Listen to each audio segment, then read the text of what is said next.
Hola, ¿cómo les va? ¿Cómo están? Toda la gente de Zona Crítica. Hoy con un tema muy actual en cuanto a la conmemoración del 50 aniversario, no se le pone aniversario, hablamos mal, pero el recordatorio de el inicio de la dictadura militar argentina allá por 1976, que interrumpiera el proceso democrático, que terminara con un saldo tremendo, lo que fue la aplicación de un genocidio a través de un terrorismo de Estado que luego afortunadamente fuera juzgado, pero que es un caso en el mundo realmente político y social de unas dimensiones muy trágicas y que tienen todo una contextualización, un análisis.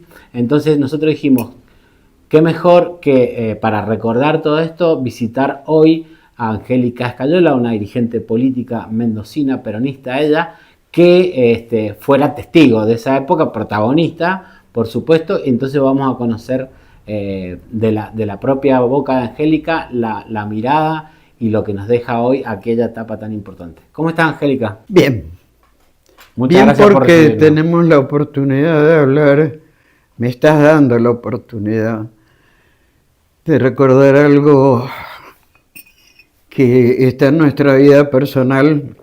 Cuando yo hablo de la vida personal, hablo de mi esposo Guevara, los dos abogados, él y yo, y nuestros 4 hijos, para el año 75, el año anterior del golpe, porque en realidad me parece que poco se habla de lo que pasaba antes del golpe, en una historia que tenía y sigue teniendo episodios, digamos, en una etapa que a nuestra manera de ver, y creo que es historia, empieza el 17 de octubre del 45.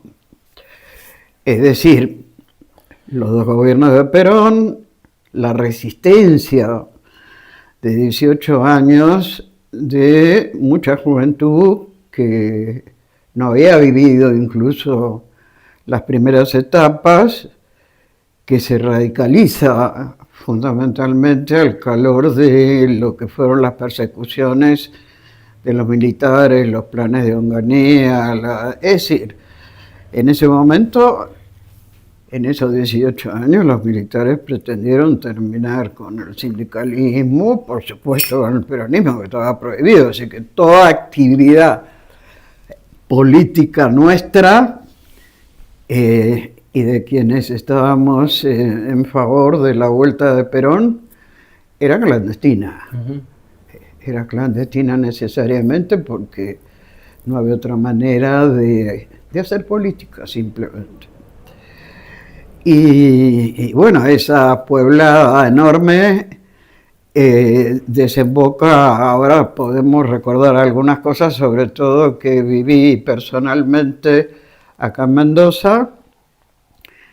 De repente se encuentra con que Lanús se afloja, prohíbe que Perón sea candidato, pero lo es Cámpora, y bueno, un 25 de mayo del 73 asume Cámpora, se produce una pueblada de la juventud peronista que libera en devoto a los presos políticos que estaban allí. Cámpora al día siguiente tiene que propiciar ya que el Congreso dicte la amnistía para todos los presos políticos. Se lleva a cabo en todas las cárceles del país y yo no sé si eso se recuerda debidamente, porque eso se parece mucho a una revolución. Claro. En el sentido de reivindicar todas las luchas. Y ojo, porque en esto de las luchas hubo muchas diversidades en términos de los principales actores que fueron obreros y estudiantes. Y bueno, ahí, cuando muere el general el 1 de julio del 74, no había pasado un año prácticamente desde que él asumiera a fines del 73, Lo sucede Isabel Perón, y tenemos una serie de persecuciones conocidas porque incluso estaban las RESA, que eran organismos paraestatales que precisamente en el caso de la defensa de los presos políticos había tenido la destacada actuación de todo un grupo de abogados de distintos alineamientos políticos que podríamos sintetizar los peronistas y de izquierda. Sí. ¿Sí? Muy interesante, Angélica, eso que decís, porque ese grupo de abogados es de alguna manera el autor de todo un proceso que acompaña esta revolución, ¿no? Es decir, digo, la reforma, las leyes laborales, la defensa de los perseguidos políticos, la defensa del sistema político, ¿no? Tampoco los abogados, digamos, estaban alejados de la formación política. Claro, eran dirigentes políticos de Guevara, por ejemplo, y de otros intelectuales, ¿sí?, conocidos, estuvieron cerca de la CGT de los argentinos, con Raimundo Ongaro a la cabeza, que realmente no puede desconocerse esa lucha sindicalista que se prestó también a conformar cómo debiera seguir una democracia, claro, con un gobierno popular, en los programas de La Falda y Huerta Grande, que eran programas básicamente muy completos en relación a algunos avances que había hecho Perón en su primer gobierno, la nacionalización del comercio exterior, es decir, un Estado que equilibraba, claro, los mercados, claro, en una época donde todavía no había la concentración que hay después de los 70, ¿no?, con la acumulación, claro, financiera del capital. Y entonces en el 75... Isabel ya había firmado el estado del sitio en noviembre del 74, o sea, a poco de la muerte de Perón. Se arrecia sobre todo la persecución de defensores. Acuérdense que los defensores estaban agrupados en la gremial de abogados de defensores de presos políticos, sindicales y sociales. No es poca cosa que la mayor parte fueran estudiantes jóvenes, obreros y algunos intelectuales muy conocidos, jugados, el Pacurón, Rodolfo Walsh, bueno, cantidad.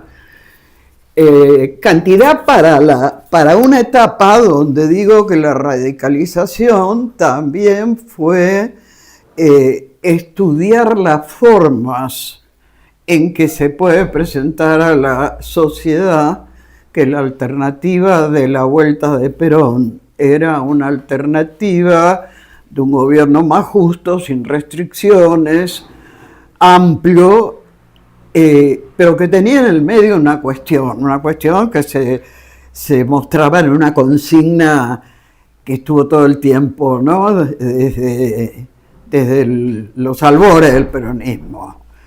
Patria sí, colonia no. Patria sí, colonia no. Patria sí, colonia no. Patria sí, colonia no. Esto ponía un sello a ese nacionalismo, si vos querés, del cual surge el peronismo, que se nutre básicamente con la defensa de los derechos de los obreros, que se nutre con el 50-50 en términos de que el modelo era una equivalencia a nivel macro de la ganancia entre el capital y el trabajo, que los estudiosos dicen que eso duró, a pesar de todo, hasta mediados de los 70, es decir, un país que tenía un modelo detrás. Claro. ¿Sí? Y ese modelo, bueno, podía tener varias interpretaciones, pero era un poco el resultado de ese acercamiento a la posibilidad de tener elecciones. si yo me vengo para Mendoza, hay cosas muy claras, ¿no? En el 72 tenemos el Mendozazo, en abril del 72, y fíjense la comparación necesaria con lo que nos pasa ahora. Si recuerdan las fotos de las maestras con sus guardapolvos manchados por el Neptuno, que era un carro que pasaba con chorros de agua muy fuertes, pero que además coloreaban lo que tocaban, era porque las maestras venían en huelga desde el año anterior, y en abril del 72 no habían comenzado las clases en Mendoza.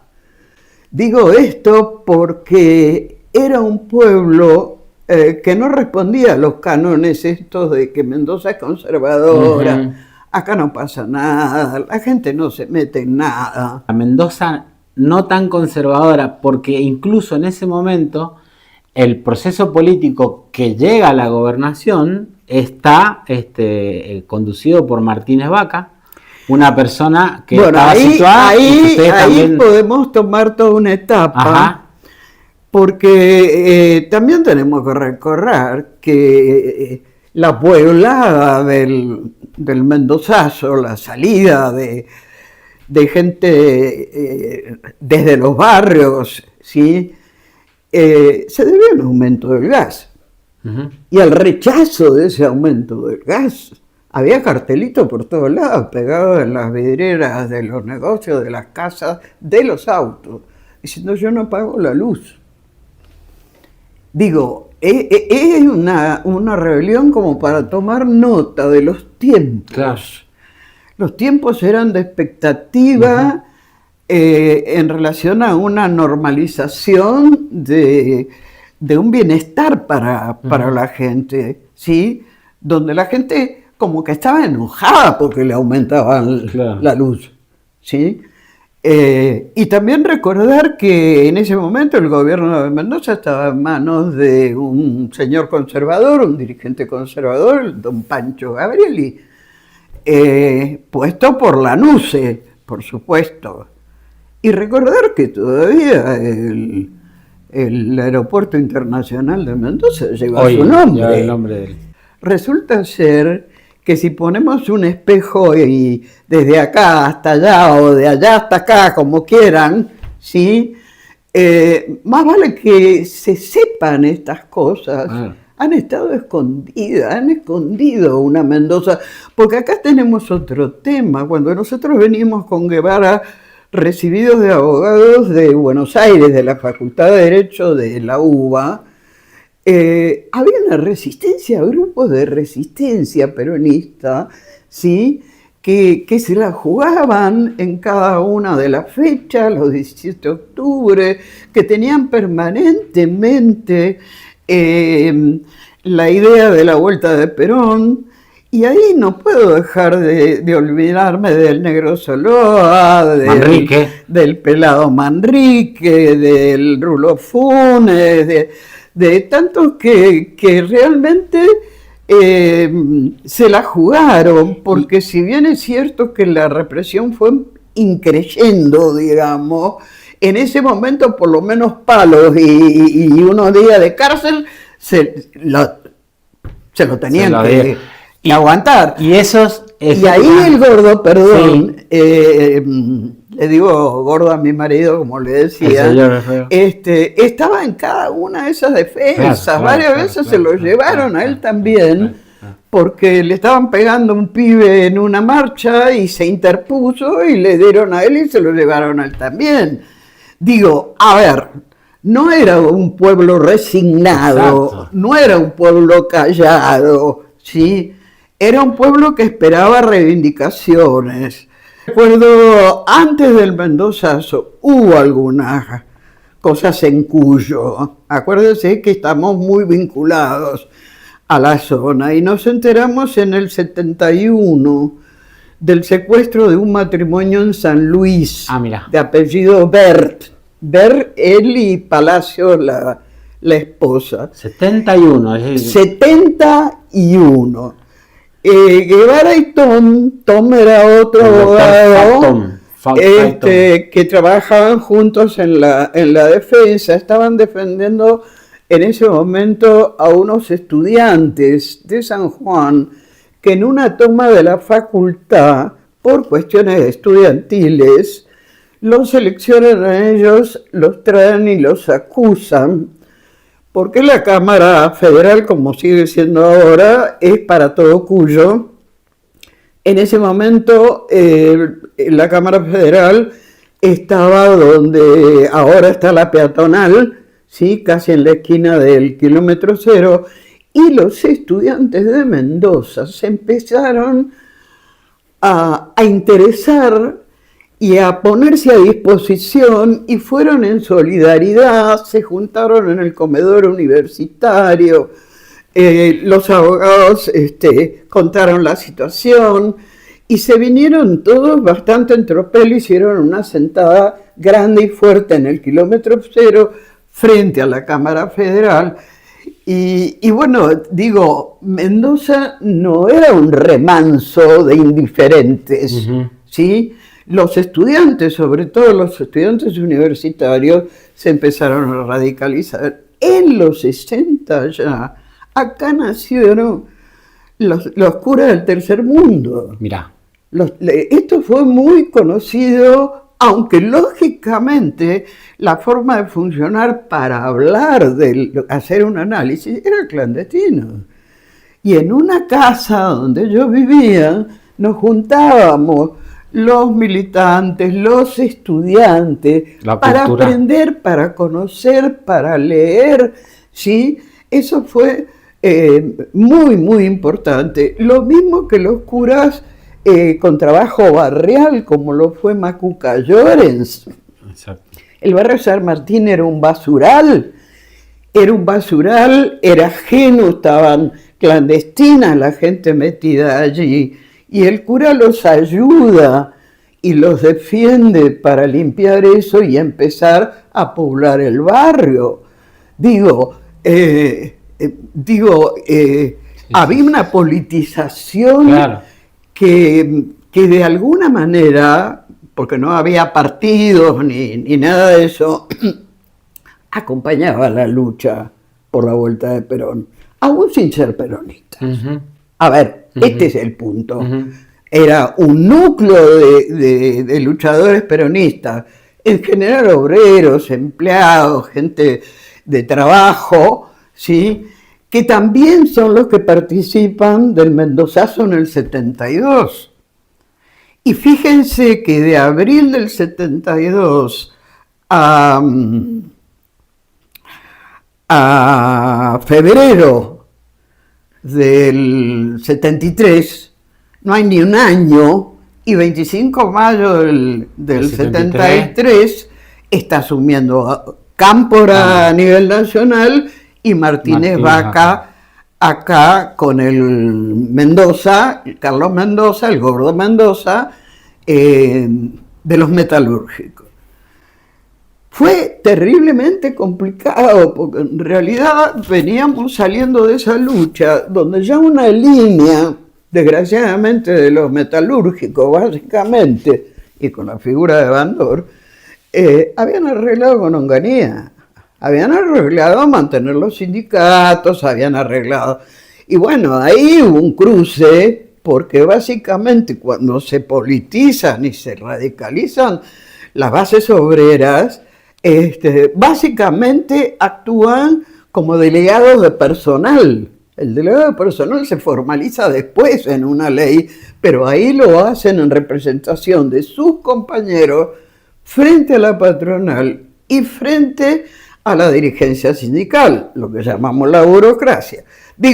Había todo un ambiente en el país que en realidad respondía a las condiciones en que en los 60 las juventudes de Francia con el mayo francés, incluso el movimiento hippie en Estados Unidos, la revolución cubana y la figura del Che, la matanza de estudiantes en Tlatelolco, ¿sí? Era una juventud insurrecta, era una juventud que venía pidiendo paso en determinadas cuestiones.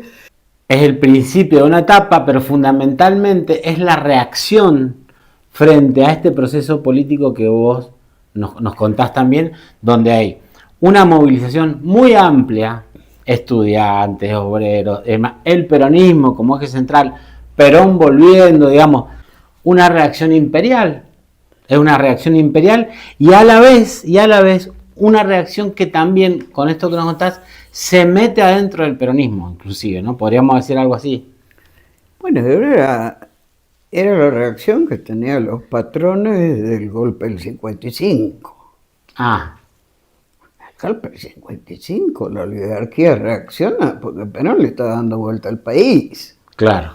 Sí, le está poniendo a los obreros como una fuerza, digamos, frente al capital, aunque en esa época era básicamente capital nacional, con lo cual después hay que distinguir las etapas por las que hemos pasado. Pero yo quería contarles una anécdota muy puntual, que tiene que ver con Cámpora y con Martínez Vaca. Hablamos de las diferencias que ya se traían, sobre todo en el sindicalismo, ¿no? El tema es que viene Cámpora, Héctor J. Cámpora, en la campaña, a principios del 73, Guevara está en una reunión del partido y se había decidido que el candidato a gobernador fuera Pedro Cámpora. Pedro Cámpora era hermano de Héctor, ¿sí? Acá en Mendoza. Claro, y muy poca gente lo sabe esto. Entonces cuando se lo dicen a Héctor, él dice, bueno, si vos vas a ser gobernador de Mendoza, yo me bajo de la presidencia. Entonces, bueno, se arma todo un revuelo y queda pendiente quién va a ser el gobernador. Ahora, ¿qué ocurre con Martínez Vaca? Un farmacéutico de San Rafael, llevaba un moñito que parecía como socialista, digamos así. Martínez Vaca había acompañado a Corvalán Anclares en la fórmula que en el 66, varios años antes, esto pasó en Mendoza y nada más que Mendoza. El peronismo se dividió y fue en dos partidos diferentes. Claro. ¿Sí? El peronismo ortodoxo alineado con Perón y el neoperonismo que quería un peronismo sin Perón. Y había ahí conocidos dirigentes locales, estaba todo el sindicalismo apoyando eso, y yendo divididos, obviamente, se pierde y gana Joffre, que era el candidato de los conservadores. Y no pudo tomar el cargo porque dio el golpe. Ailía. Onganía. Onganía, perdón. Onganía da el golpe en el 66. La revolución argentina. Y ahí la revolución argentina. ¿Sí? Nosotros vivíamos al lado de una casa donde hacían planes para la revolución argentina. Y había dicho, yo no me pongo tiempo, me pongo objetivos. Sí. Esto como para mostrar de que según ellos venían en serio a terminar. Por eso le pone el nombre revolución y el plazo vaya a ser. Pero volvamos acá. Sí. Corvalán Anclares, que después llegó a ser miembro de la Corte Suprema Nacional, era un tipo muy distinguido, y Martínez Vaca, gobernador y vice, eran la fórmula del 66 de lo que podemos llamar el peronismo verticalista. Perón la manda a Isabelita, y Guevara es uno de los que va con Isabelita a recorrer para estar haciendo la campaña. Salimos de ahí, vamos al 72, y ¿cuál era el candidato a gobernador para el 73? De todas maneras, de ese mismo lado, con el Gordo Mendoza, que era vice, hubo ya una guerra contra Martínez Vaca, de tal forma que zurdos, que infiltrados, y es curioso porque fíjense En Mendoza ya estaba el peronismo de base, que ya había hecho una operación. En esa operación, un robo de gelinita, estoy hablando también del 71, como para volver a la idea de la no paz. En ese juicio, además de Guevara, Chávez, estuvo Chango Díaz, estuvo Carlos de la Rosa, ¿sí? Como defensores, que no pudieron probar nada, pero los mandaron a Rawson, porque a todo esto hay que recordar que los abogados defensores eran muy importantes porque la persecución en ese momento no era el exterminio que vino después con Videla y termina con los desaparecidos. Ellos arman lo que llamábamos el Camarón en el 71, la Cámara Federal en lo penal, donde terminan mandando unos pibes de los últimos días del Mendozazo, que primero los diarios decían que eran revoltosos y después dijeron que eran subversivos. Claro. Porque empiezan, como te puedo decir, a calificar, a demonizar la lucha, ¿sí? Entonces ni éramos peronistas, éramos extremistas. Extremistas subversivos. Los pibes tiraban piedra a la luz, se terminaron en Rawson y pudieron salir con la amnistía de Cámpora, poniéndonos frente a la sociedad como si fuéramos los culpables de sus problemas, los malos, y a los que había que perseguir hasta borrarlos de la tierra. Sí. Digo, esto hay que entenderlo en términos de todo lo que hicieron. Les advierto que la defensa no era por identidad política, era porque las persecuciones se hacían con estudiantes, con trabajadores, muchos jóvenes, muchísimos jóvenes, y no había una cantidad de abogados prácticamente en ese momento más que ellos, ¿sí? Entonces, meten un habeas corpus y el juez dice, y lo detienen, le pegan, qué sé yo, y encontramos un juez que dice, pintar una pared no es delito. No. Es un daño que se puede reparar, en consecuencia lo deja en libertad, y al día siguiente no hay duda que de bronca, ¿sí? Y como, digamos, como respuesta, van y detienen en sus estudios a los dos abogados que tramitaron el habeas corpus, ¿sí? Y eso me hace acordar que yo tuve que terminar de tramitar el habeas corpus por Fiorentini y toda la CGT cuando los detienen a todos en el Mendozazo. Digo, los abogados que corríamos detrás de los perseguidos, ¿sí? Dicen que los habeas corpus estaban durante el proceso colgados en los juzgados porque ya ni le daban bola. Claro. Qué interesante eso, es decir, cómo este proceso que vos definís está anticipando lo que va a pasar después durante la dictadura. Perdón, porque acá viene la diferencia. Con Lanuse, antes del golpe, hubo persecución porque hubo lucha, ¿sí?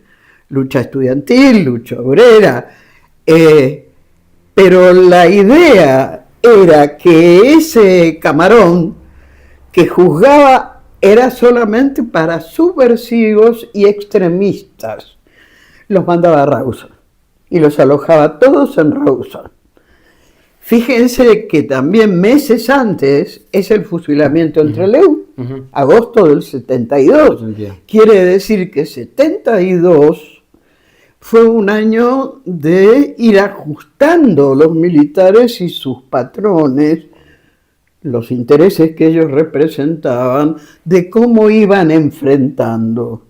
En el caso de Guevara y Tom, tuvimos que hacer el habeas porque el estado de sitio, si bien le permite al gobierno detenerte sin que haya delito, le da el derecho al detenido a salir del país para liberarse. O sea, en el país tiene que aceptar la prisión, pero puede optar por salir del país. Entonces, como tantos pudieron hacer, salimos del país en julio del 75 a Lima, a Perú, Ujú. donde ya había compañeros abogados instalados y donde en 2 años, que nosotros debíamos esperar cuando se podía volver, llegaban saliendo del Claro. país hasta pibes de la secundaria. Ahí conocimos como 3 pibes de la secundaria, se juntaba una chica, Laura, el Pinky y otro pibe. Acuérdense de la noche de los lápices. Entonces, ¿a quién le ponían el mote de subversivos y de extremistas? Era para convencer al resto de la gente que los iban a proteger de este peligro. En Lima nos tuvimos que ir porque hubo un operativo del Plan Cóndor. Claro.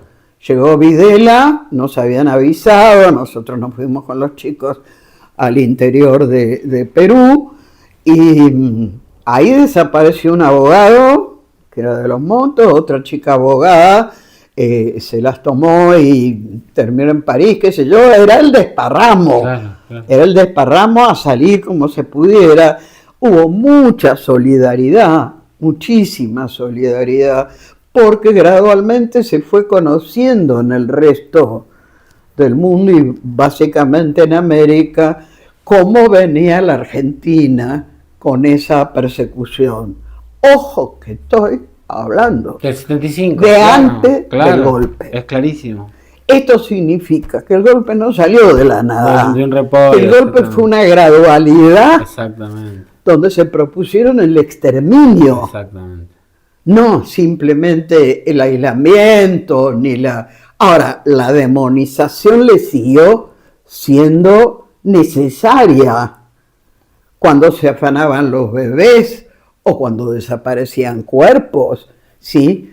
Porque yo conozco gente de clase media, de mi familia, decía, ¡ay, qué espanto la subversión! Nos van a sacar la casa. Claro. Le habían hecho creer a la gente o que eran comunistas y digo, acá hay como una domesticación que Milei lo está demostrando también. Entonces, del peronismo no habla, del kirchnerismo sí, pero somos los cucas. Sí, Alguien de los que hay que cuidarse. Sí, peligrosísimo. Cristina Chorra. Eso es peligrosísimo, ¿sí? ¿no? Perón era dictador. Claro. Y disculpen lo que voy a decir, pero yo lo escuchaba. Evita era una puta, así le decían. Digo, no es la primera vez que quieren embarrarnos. Exactamente. ¿Sí? Poniéndonos frente a la sociedad como si fuéramos los culpables de sus problemas, los malos, y a los que había que perseguir hasta borrarlos de la tierra. Sí. ¿Cómo va a montarse permanentemente el aparato cultural de demonización, de estigmatización sobre una determinada fuerza popular, su dirigente y demás? ¿Cuánto tuvo el golpe del 76 de antiperonismo? Acá hay una cuestión. Esto de la demonización del zurdo, comunista, terrorista, subversivo, que fue como el mote más fuerte, lo venían haciendo de antes. Toma más cuerpo con el golpe del 76, porque en realidad nosotros ya estábamos afuera en el 75, pero pasaron 2 cosas.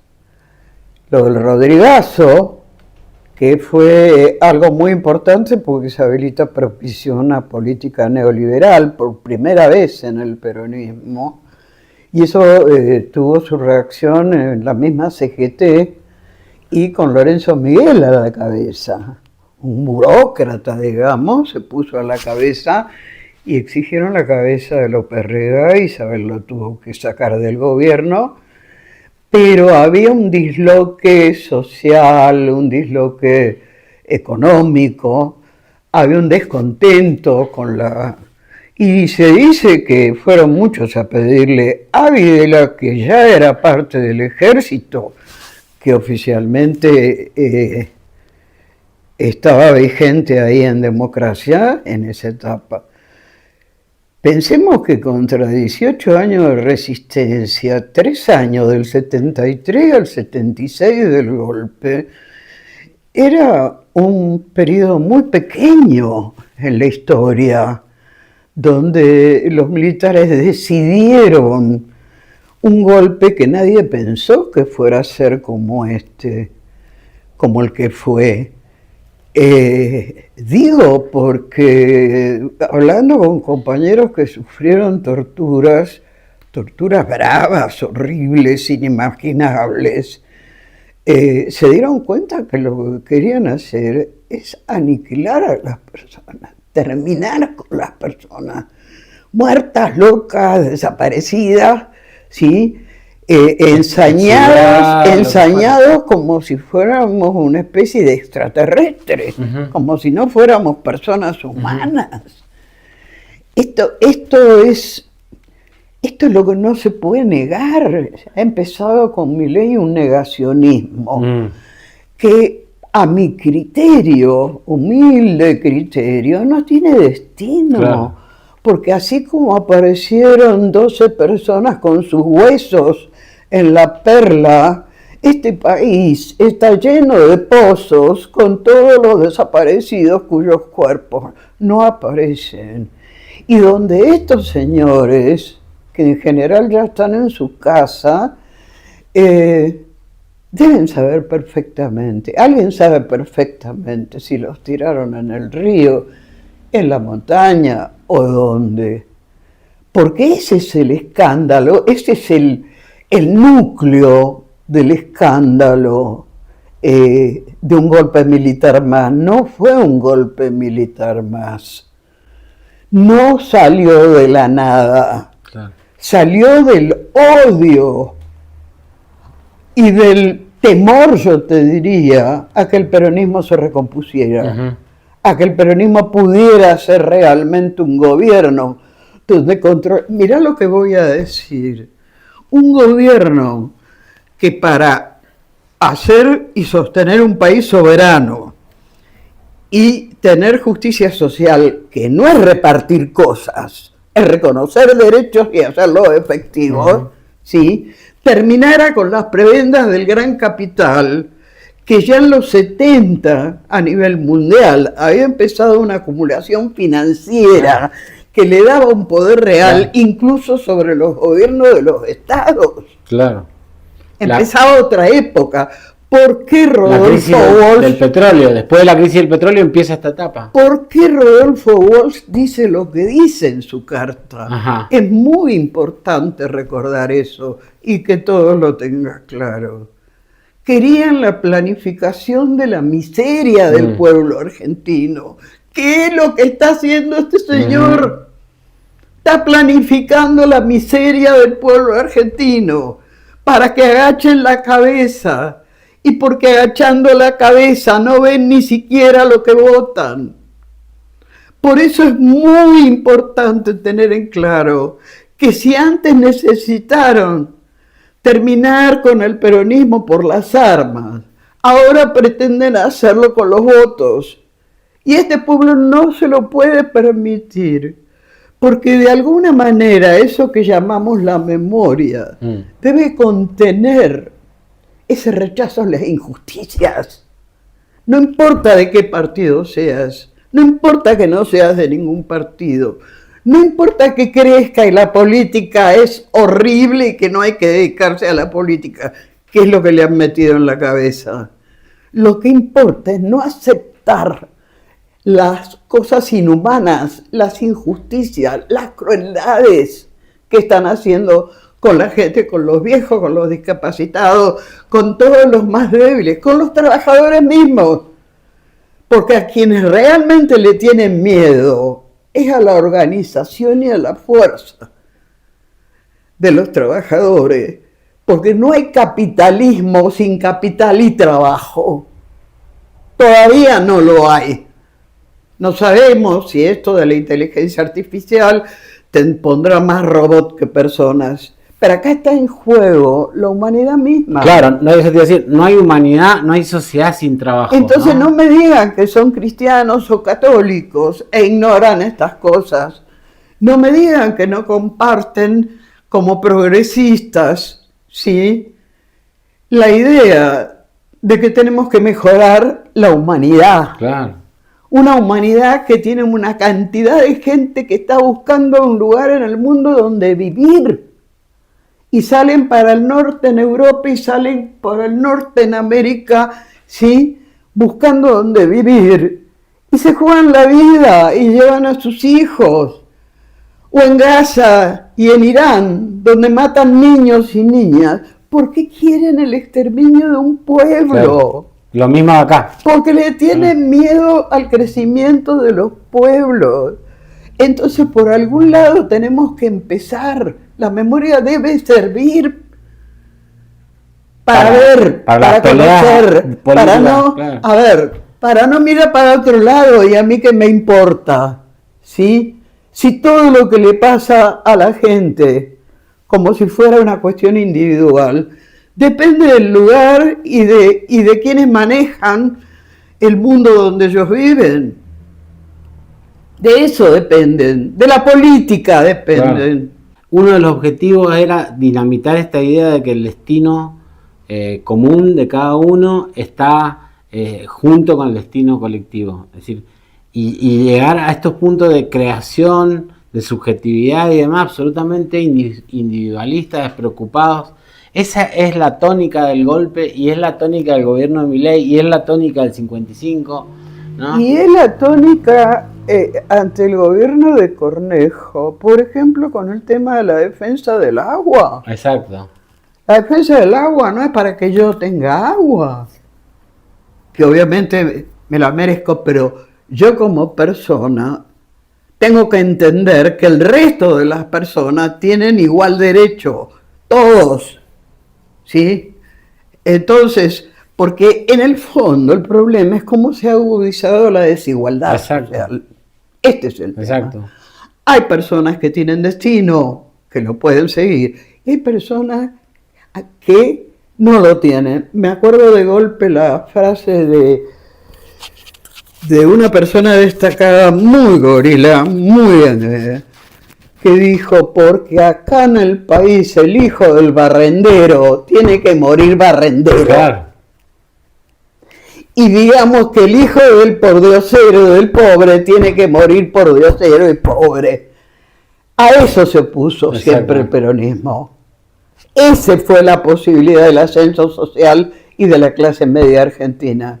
¿Sí? El que trabajaba podía tener una casa, podía tener un auto, podía mandar el hijo a la universidad, podía ascender, podía vivir dignamente y le importaba eso. Uh-huh. Entonces, hoy no pueden aceptar esto como si fuera un destino normal de todo lo que pasa. Y bueno, hay pobre y hay rico. El que no, y bueno, no trabajó lo suficiente, mantenían vagos.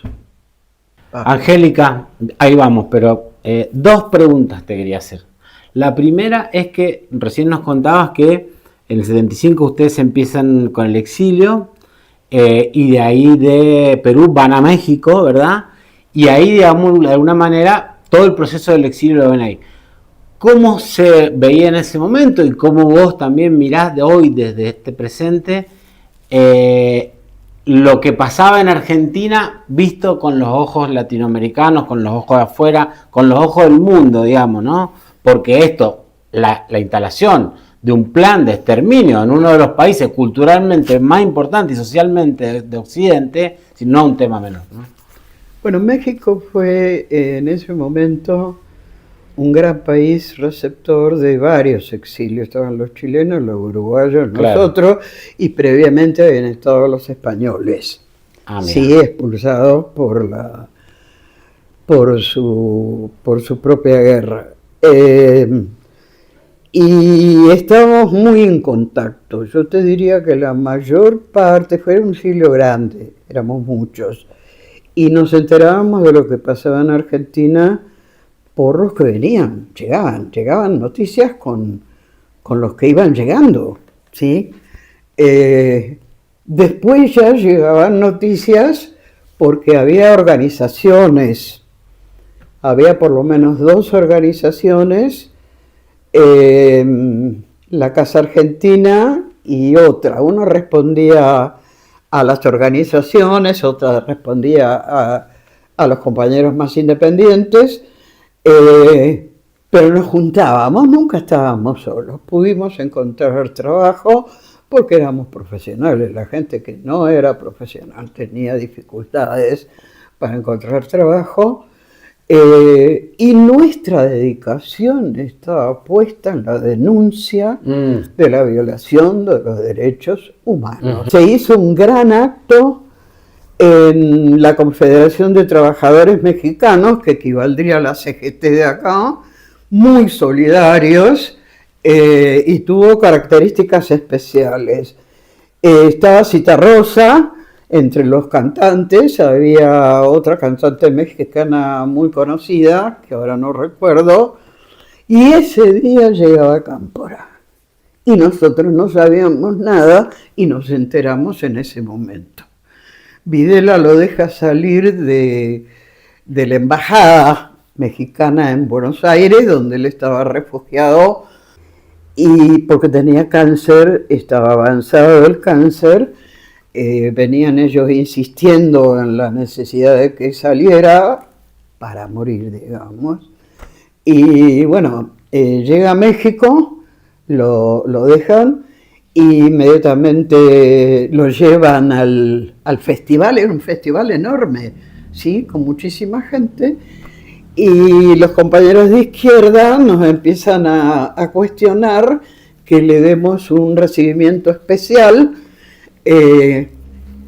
porque ahí todos éramos iguales. Entonces, fue presidente de la nación, se la jugó, ¿sí? Bueno, discutiendo eso, de repente escuchamos la voz de Citarrosa dedicándole y si te vuelves al pago y te vas para la ciudad, dedicado a don Héctor J. Cámpora, que estaba sentado ahí. Lo reconoce Citarrosa y se viene abajo, todo el auditorio aplaudiendo. El viejo se había metido con su señora, con su esposa, venía con su sobrino, y estaba sentadito ahí. Ahí se acabó la discusión. Exacto. ¿Sí? Se acabó la discusión, como dicen los cubanos, llegó el comandante y mandó parar. Y pudimos,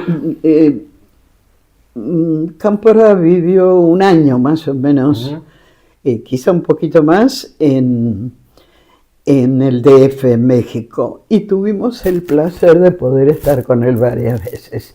Entre ellas, en un lugar donde íbamos a veranear,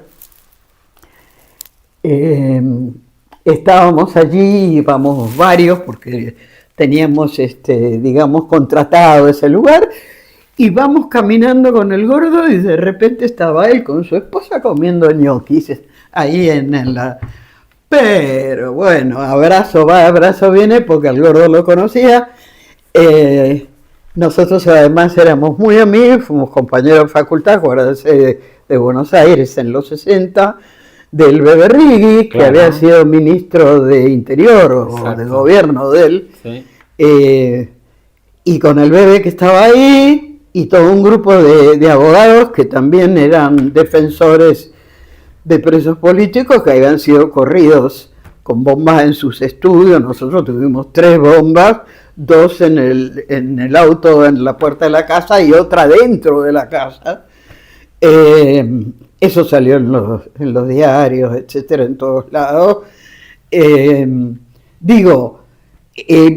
Nos juntábamos a charlar de política. Perdón, era Valmedina, ni más ni menos que Valmedina el que iba. Y terminamos haciendo una unidad básica. En México. En México. Con la discusión sobre el nombre, que finalmente terminó siendo John William Cook. Mirá. Y porque había un pibe que había dicho, ¿por qué nombran ese inglés? No sé si dirían lo mismo ahora algunos del Bebe Cook. Del Bebe Cook. ¿Qué cantera de Argentina? Bueno, ahí lo que se decidió es seguir militando en el peronismo. Claro. Considerar que había sido estos 3 años de Cámpora a Isabel y el golpe con toda su implicancia de gravedad y de duración, porque no sabíamos cómo se salía, ni cuándo se podía volver.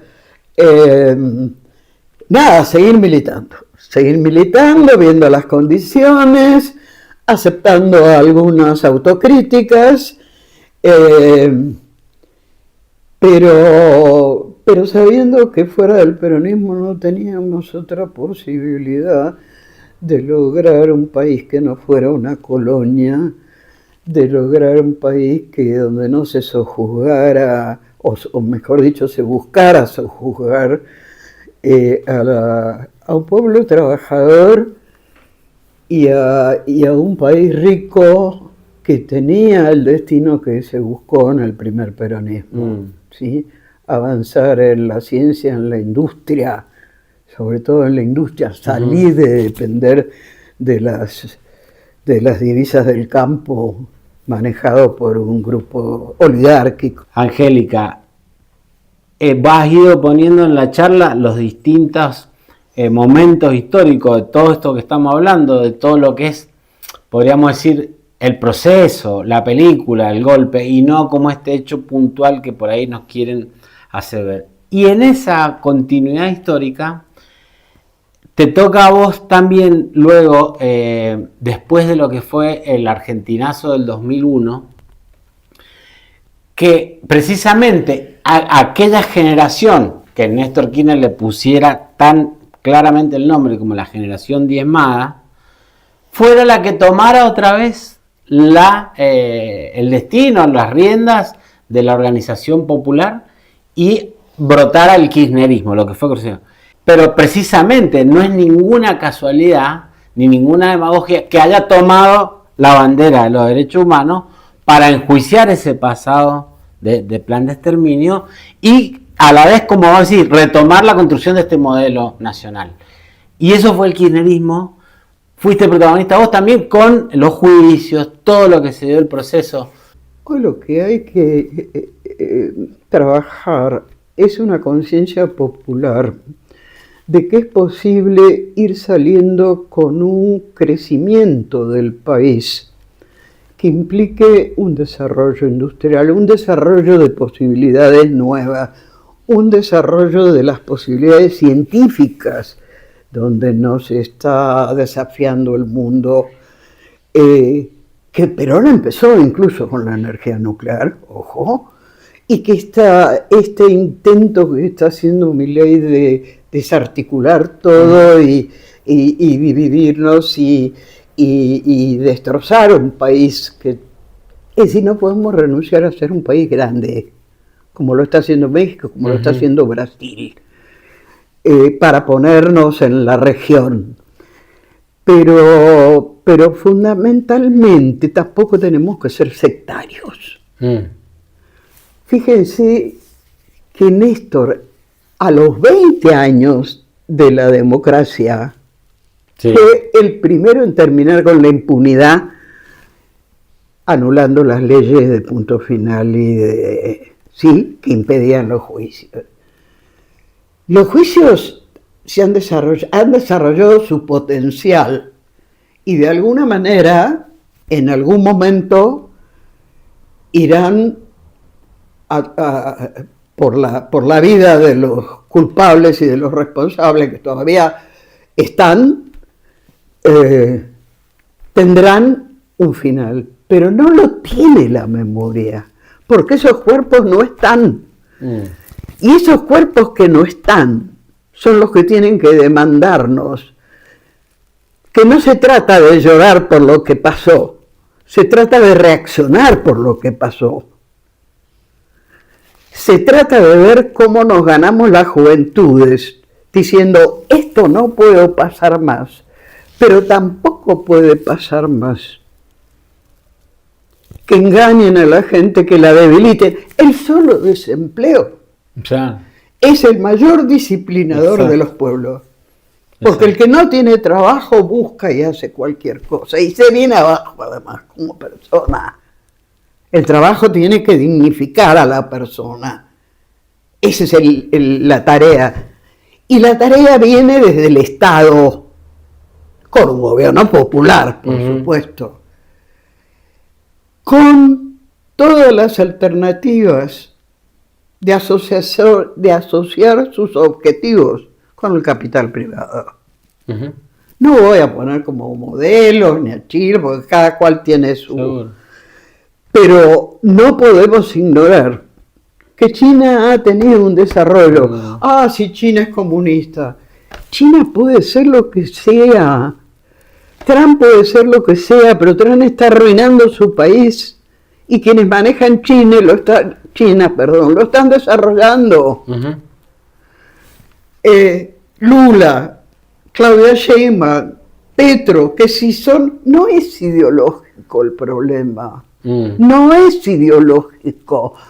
No es los zurdos contra la derecha. Claro. Es un pueblo contra el poder real que tiene como base la acumulación de dinero. Exacto. Y que le importa un pito la humanidad. Pero yo creo que ha empezado una reacción, que ha empezado a verlo los jóvenes que van a la universidad, que han empezado a verlo las mujeres.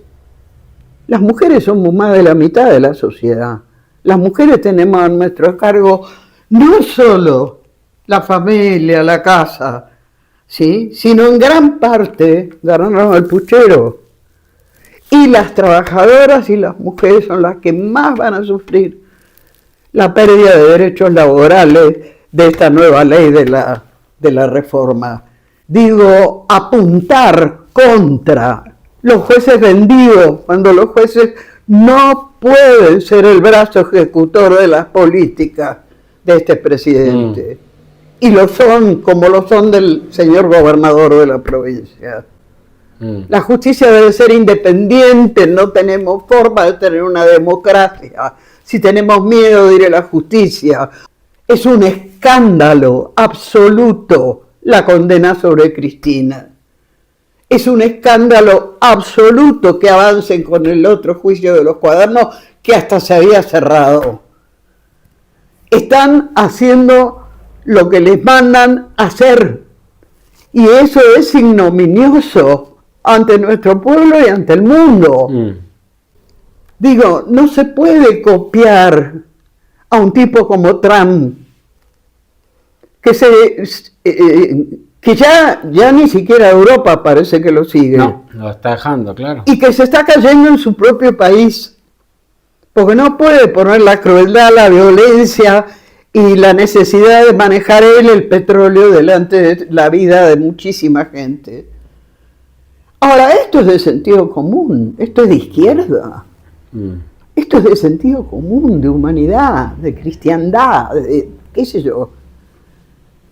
Digo, volvamos a recomponer un sentido común, que piense que lo que nos pasa a nosotros le pasa a los demás y que tenemos que buscar de alguna manera de ponernos de acuerdo en empezar a salir de esta maldad, de esta crueldad, de este peso que se nos viene. ¿O acaso no nos van a cortar la luz con los nuevos aumentos y con el mismo ingreso que tenemos ahora? Recuerden que hubo una vez un pueblo acá en Mendoza que dijo, no pago la luz, y no se la pudieron cortar, porque fueron muchos. Gracias, Angélica. Yo les voy a mostrar una cosa, que estamos acá en la casa de Angélica. Ella, como estábamos en la entrevista contándoles, es la compañera del doctor Alfredo Guevara. Y si ustedes giran, van a ver acá el camarógrafo, que soy yo. Hay algo más para mostrar, ¿eh? A ver. Ese pañuelo, eso te iba a decir. ese pañuelo que está allá, es el único que Eve Bonafini entregó en Mendoza. Ahí está. Y se lo entregó al doctor Guevara, mi esposo, por la defensa que hizo con las madres de Plaza de Mayo. Eso es. La Elsa Becerra, que era la jefa, la presidenta en ese momento, que después la sucede María Domínguez, ¿sí? Margarita y tantas, que cuando nosotros volvemos del exilio en el 84 tenían sus carpetitas con todos los datos que le daban las madres de los otros pibes. Sin esas madres, no sé dónde estaríamos. Y esas madres pidieron seguridad para lo que hacían. Cualquiera hubiera dicho, están locas. ¿Cómo van a ganar ese grupito cuando el poder lo tienen los otros? Las madres son un ejemplo de que uno no puede darse por vencido cuando algo es injusto y tiene que empezar como sea la lucha que ellas dejaron pendiente, porque hay muchos de esos hijos por lo que buscaron cuyos cuerpos todavía no se encuentran. ¿Por qué hay que ir a la marcha? Principalmente, fíjense lo que voy a decir, ir por lo menos a la marcha significa mostrar que no estamos de acuerdo con nada de lo malo que está pasando. Así de sencillo. No es solo recordar aquello terrible para que nunca más se repita. Tampoco queremos que nunca más se repita esto.